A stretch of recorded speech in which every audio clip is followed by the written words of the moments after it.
Alright, so it's time to do the second tutorial here with Premiere Elements 8. This one's going to be color correction. So this color correction, although I'm using Premiere Elements 8, should work with newer and older versions. So if you have like 10 or you have 9 or you have something else, I think the basic concept here is going to work with all of these. It should. Let me know if it doesn't, but it should. So it's kind of basic. I already have this set up and kind of ready to go here. So you just make your new project, name it whatever you want. When you get to this and you have your, you bring your clip in, I already have something picked out here. I'm using a motion track, just raw footage that I recorded. I'm going to do some testing in After Effects, so you'll see a video for that hopefully shortly. But at this point, so you have your clip in your timeline. You're ready to add some color correction to it. Kind of basic here what I use, but I think it's good. Color correction, it's simple. There's not a lot of over the top or flashy color correction. I think it enhances kind of the image and the quality of the video, which I kind of think is what you're looking for when you're doing a color correction. You don't need anything that's going to blur the blur the lettering if there's like letters or words or anything on the background. You don't want it to blur it or degrade the quality. So sometimes I see too much saturation on videos, and you'll see like a red will be like real bright red, but it's real blurry. So we're not looking for that. So really for my color correction, we're just going to use brightness and contrast. So when we have the clip selected that we want to add the color correction to, and we have brightness and contrast selected, we're going to hit apply. And then that just adds the default brightness and contrast to the video, so you don't see really much of a change there. So if we go down then, here to image control, we're going to use color balance RGB, and that's all we're going to use. We're going to use those two.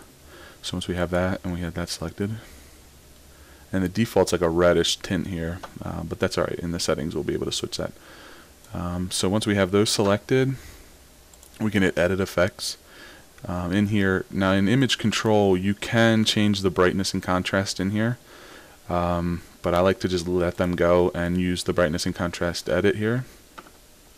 Typically I do mine at like -15. Again, this is going to be different, these settings, based on the clip, the map, the game you're playing. If you're editing Call of Duty 4, Black Ops, Modern Warfare 2, so the game, the map, all that stuff is kind of going to play in here. But somewhere in 15. Contrast I don't like to go too high with. 5, I wouldn't go more than 10. Yeah, I kind of wouldn't go too much higher than 10.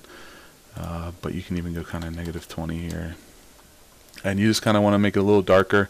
Kind of makes the shadows look a lot nicer on the map here. The gun, still a nice bright flame on here, but kind of the contrast and the darkness, everything kind of looks a little nicer already just by doing that. So once you have that, you're kind of done there with that. I'm not a big fan of reds. If you watch my color corrections, you don't really see the red in there. I usually bring these down to about 90, 95. I like mine to have a more of a greenish blue tint to it. So like that already I think is much better, just taking the red down and kind of seeing the green and the blues here in the wall. I typically leave that around 100.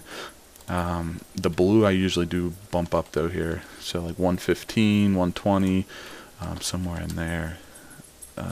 Let's see, maybe 105. Get a little more green in there. Maybe a little less red. Let's see. Yeah. So I think like here in the wall, if you look there, in the sky, kind of the bluish greenish color, and I kind of like that, and that kind of highlights the video there, and kind of makes everything look a little nicer. I wouldn't go too extreme with my color corrections. I can understand if you're doing like a montage and you want it a little more over the top, if you're kind of going for something like that. But this is my basic color correction just to kind of make stuff look nicer. You can even use this color correction on just basic gameplay video if you just want to make your video look a little nicer for your gameplay or your commentary, and you want to put a little more work into the visual aspect of it. Then you want to maybe add a little something like that. I guess one little tip or trick here that I will show you, since you saw me drag that out, if you go into motion in your edit effects and you put this to like 101, when you render this out, see how it stretched the frame just a little bit? When you render this out and you upload it to YouTube, those black lines that are typically over here and on the top, will disappear with that. So it kind of frames and blends in real nice. So that's always a tip. Since that color correction was pretty quick, maybe I'll kind of go into here some other things. Stretching your clip out is always, the further out, the more precise you can kind of go in here.